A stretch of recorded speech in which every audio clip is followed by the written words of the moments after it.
además el agradecido soy yo, porque en realidad aún sin saber que esto iba a pasar lo que pasó, ustedes trataron nuestra ley de emergencia sanitaria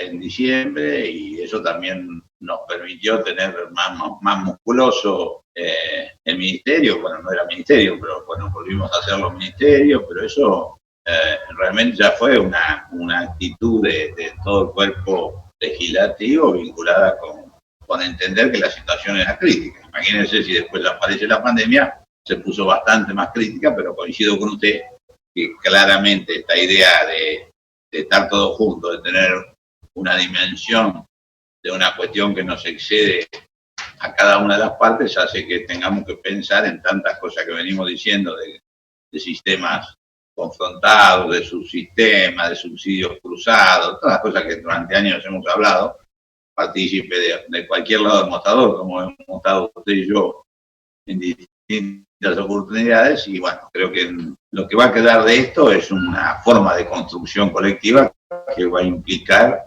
no solo haber puesto a la agenda en salud en primer lugar, sino también un método de buscar los cambios que el país necesita. Así que después de decirle eso, digo, bueno, ustedes saben, ¿no es cierto?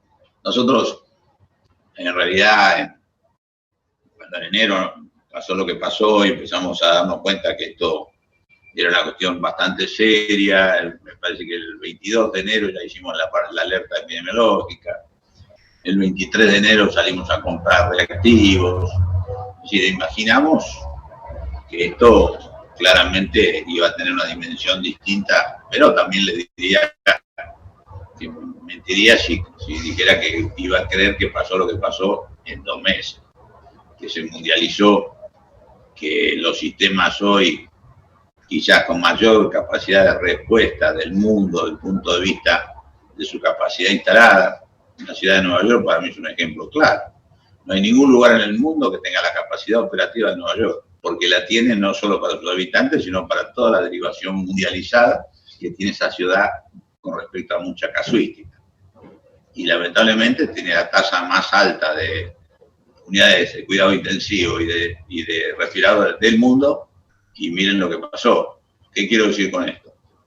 Claramente, por mucho que uno trabaje como estamos trabajando, y mejorar la oferta y la respuesta de los servicios de salud, claramente si uno no regula la demanda, no controla, no administra la forma en que se presentan los casos, como está haciendo hoy nuestro país, ningún sistema da una respuesta, y cuando no da una respuesta lo que sucede es que se eleva tremendamente la movilidad y sobre todo la mortalidad, tal que además de esas escabrosas imágenes que uno ve en lo que pasa en otros lugares del mundo.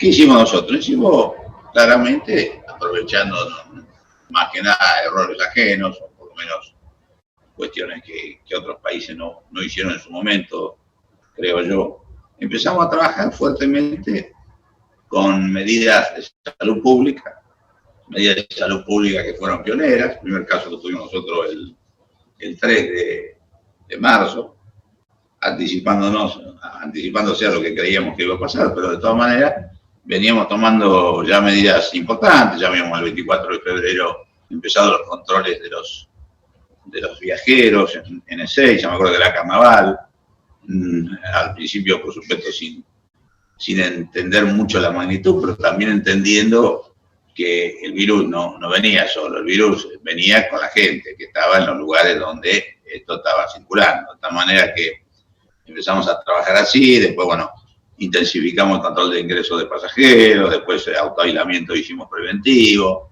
de determinados grupos sociales, bueno, hasta que cerramos espectáculos, cerramos escuelas, cerramos fronteras y bueno, y terminamos obviamente en lo que ha sido la cuarentena estricta desde hace bastantes días.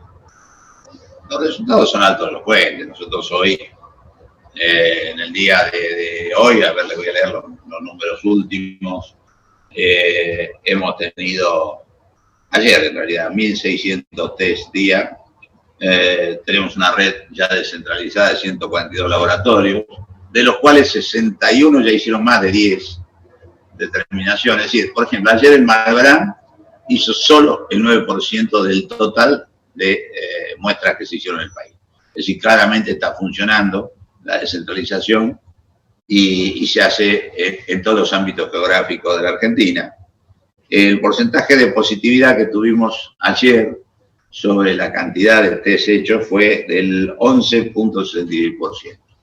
¿Qué quiero decir con esto?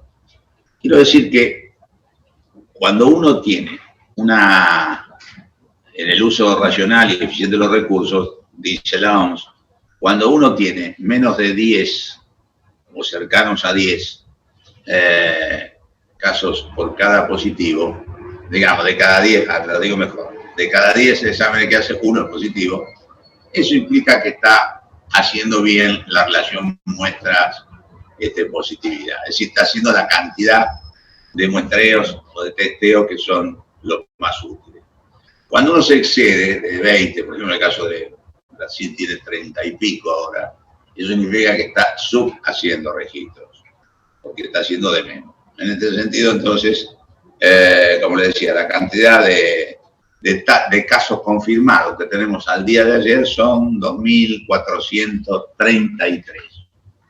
De esos, obviamente, los fallecidos, ustedes lo vieron, ayer eran 108, hoy creo que ya son 110, eso obviamente va cambiando todos los días.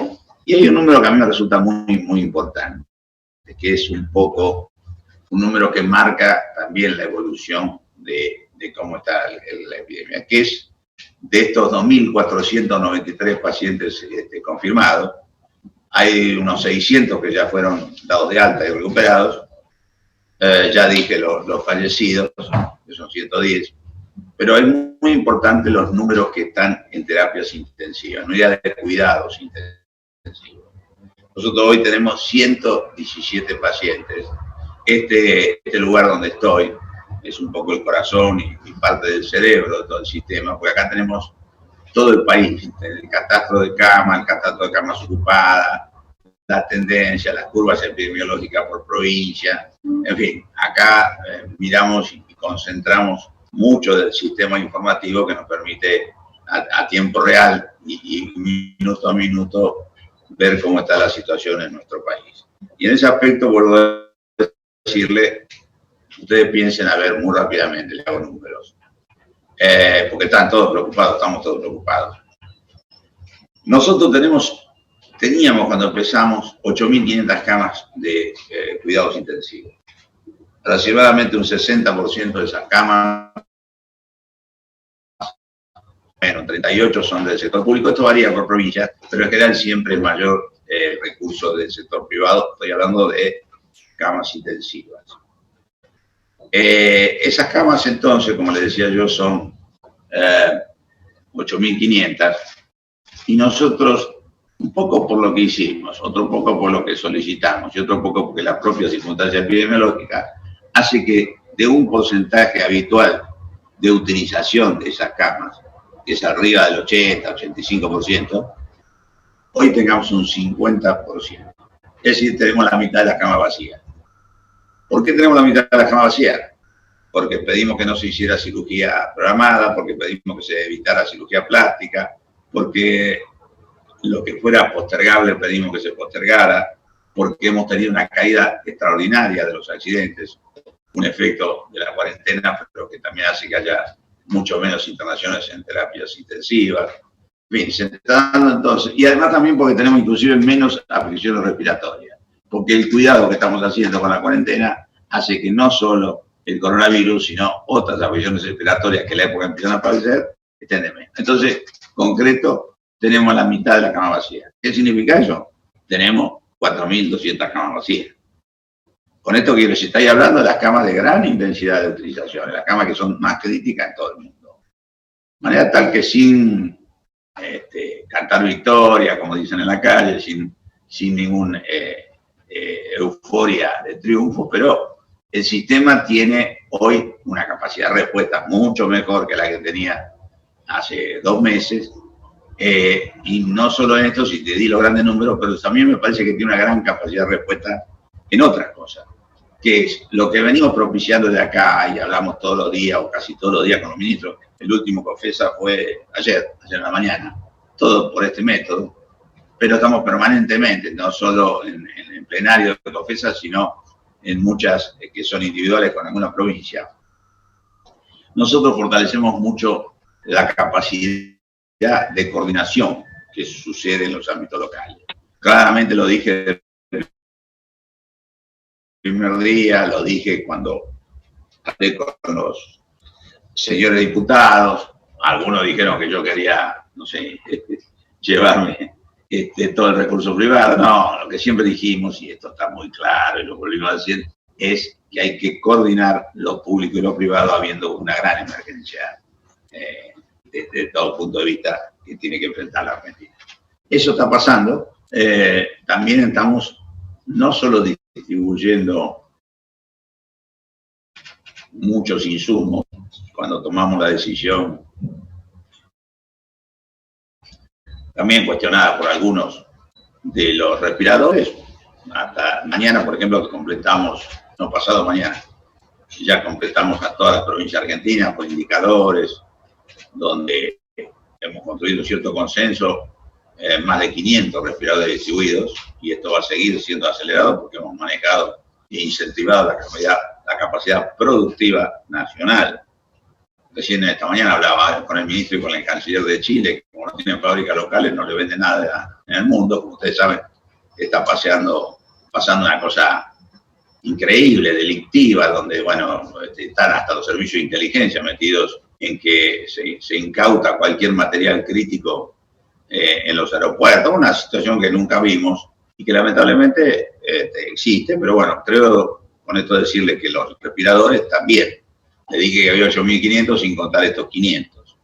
O sea, ya entramos alrededor de los 9.000 y va a haber muchísimos más en el mes de lo que falta de abril, lo que falta de mayo, lo que falta de junio. Nosotros hemos comprado por el Estado Nacional muchísimos respiradores. No quiero decir el número porque todas las plantas, dicen las dos plantas fundamentales, que van a hacer una gran expansión. Pero tengo miedo que por ahí llega un exceso de optimismo. Pero claramente nosotros, lo que sí es seguro que este ritmo de 120, 130 por semana que están produciendo, se va por lo menos a duplicar en los próximos días, según me dicen las radios. Con lo cual, como ustedes se dan cuenta, este recurso va a estar mucho más distribuido y vamos a tener una tasa muy alta de respiradores por habitante, comparativamente con los buenos países del mundo con este indicador. Con los otros insumos, obviamente acá todo tiene que seguir andando, entonces hemos trabajado mucho y ya hemos enviado también a las provincias uno de los recursos más críticos, que es la vestimenta de protección a los trabajadores específicos.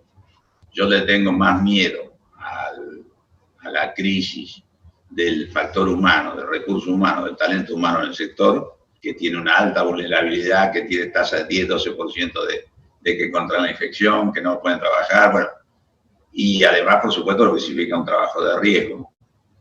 Así que estamos trabajando mucho en eso, distribuyendo, por un lado, incentivos, que es el dinero. Ustedes saben que hay un plus de 5.000 pesos pagados por el Estado Nacional por mes durante 4 meses a partir del mes de abril al sector público y privado de la Argentina, entendiendo que todos tienen que tener un incentivo para un momento difícil de trabajo.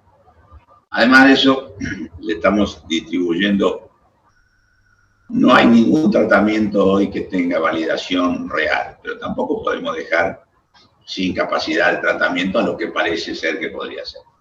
Entonces, tanto los antirretrovirales, que también hay una corriente que dice que serían útiles, como un antipalúdico antiguo, la hidrocloroquina, todos esos tienen las provincias y van a tener en la medida que tengan enfermos internados y que hagan el tratamiento. Y que además estamos haciendo una ficha de manera tal que empecemos a registrar para compartir las experiencias a medida de cuenta que, vuelvo a decir, estamos un poco en la oscuridad, en incertidumbre, y por eso también entonces hemos hecho una especie de ateneo de todas las terapias intensivas de la Argentina que no están los enfermos críticos. ¿Qué significa esto?